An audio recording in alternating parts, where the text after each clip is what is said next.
Information, communication pour Rodolphe Ferraga, attendu au secrétariat, merci. Rodolphe Ferraga est attendu au secrétariat, merci.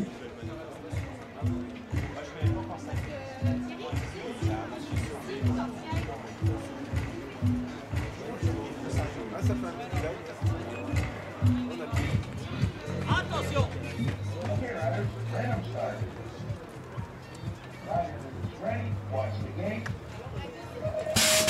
Deuxième manche qualificative de la catégorie des élites, super départ évidemment du numéro 57, originaire du BMX Camping Car Value, déjà vice-championne du monde, il y a 3-4 saisons maintenant, et Value en tête de cette race 67. On va y retrouver Mélanie Boudou qui avait fait une première manche bien sympathique, elle est d'ailleurs quatrième encore à ce moment-là, la troisième position de Laura Leroux, et enfin section pro. Catégorie des élites. Avec nous Thierry Zuber, donc le président de BMX Besançon. Thierry, expliquez-nous déjà la différence entre Coupe de France et Championnat de France. Alors Coupe de France, c'est un championnat. Donc la Coupe de France se déroule sur 6 épreuves tout au long de l'année.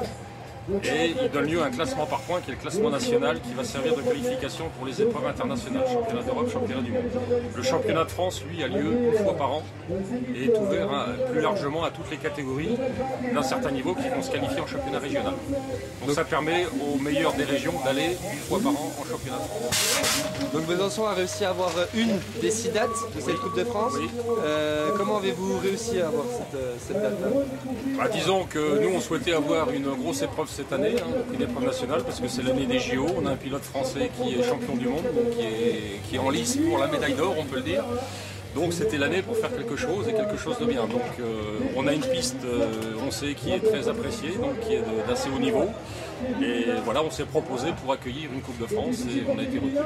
Voilà. Alors, quelques chiffres sur cette Coupe de France en termes de nombre de pilotes, nombre de bénévoles, nombre de visiteurs. Alors nous avons à peu près 1020 engagements, ce qui fait un millier de pilotes sur les 2 jours. En an, bon, ce qui est, c'était 900 attendus, donc on est, parce que voilà, les gens aiment bien venir à Besançon, je pense. On a même quelques pilotes étrangers qui sont autorisés à courir et qui viennent, je dirais, pour s'entraîner sur une bonne piste et avec le haut niveau français, puisque la France est quand même une nation, je dirais, dans le top, dans le BMX mondial. Oui. Elle est reconnue pour ça.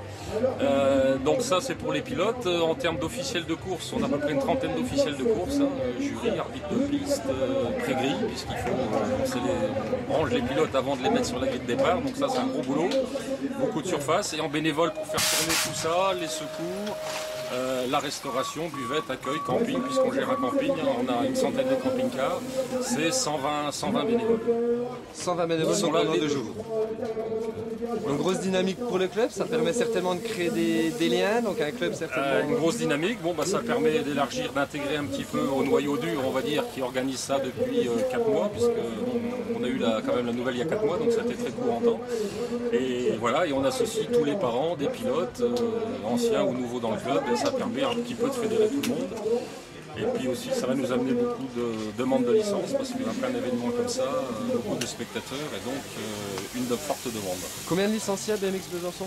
On en a dépassé 180 l'an dernier, donc et cette année, je pense qu'on va dépasser les 200. Donc, ce qui va nous amener à voir au niveau des infrastructures, entraînements, etc., se réorganiser. Et puis, Donc on est un peu en avance dans nos organisations par rapport à la taille de notre club, parce qu'on est 100% bénévole, donc aucun permanent. Donc pour gérer des entraînements, quand il y a 200 licenciés, on est obligé de passer à un système d'entraîneurs permanents. Parce que le bénévolat, ça. Et donc est-ce que ce type de manifestation permet de dégager un bénéfice ou est-ce que c'est juste pour de l'image et alors, de la ce genre promotion de manifestation nous permet de nous... Mais bon, maintenant, il n'y a pas de problème, on est devenu crédible parce qu'au départ, c'était un sport un petit peu d'amusement, mais bon, c'est un vrai sport, hein, à haut niveau, puisqu'il est au JO. On a des très bons pilotes ici à Besançon, et la ville nous suit, donc on est crédible, ce qui fait qu'elle investit dans la piste quand on a une grosse course comme ça, elle nous aide beaucoup, et ça nous permet de demander des améliorations.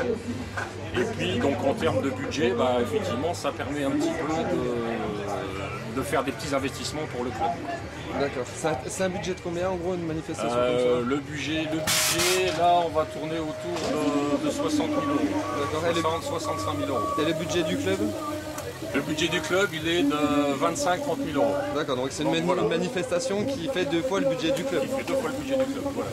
Mais disons, ça nous a permis, bon, on a fait un championnat d'Europe, donc d'asseoir, disons, il faut un petit matelas financier pour organiser des épreuves comme ça, donc on a pu le constituer, ce qui nous permet, vis-à-vis de la fédération, d'avoir les reins solides. C'est pour ça que... Du crédit et peut-être de se placer pour l'année prochaine pour une autre épreuve? L'année prochaine, peut-être pas, parce qu'une grosse compétition, bon, il y a aussi des compétitions régionales, on fait une nocturne tous les ans, donc une grosse compétition comme ça, tous les ans, on ne peut pas demander ça à nos bénévoles.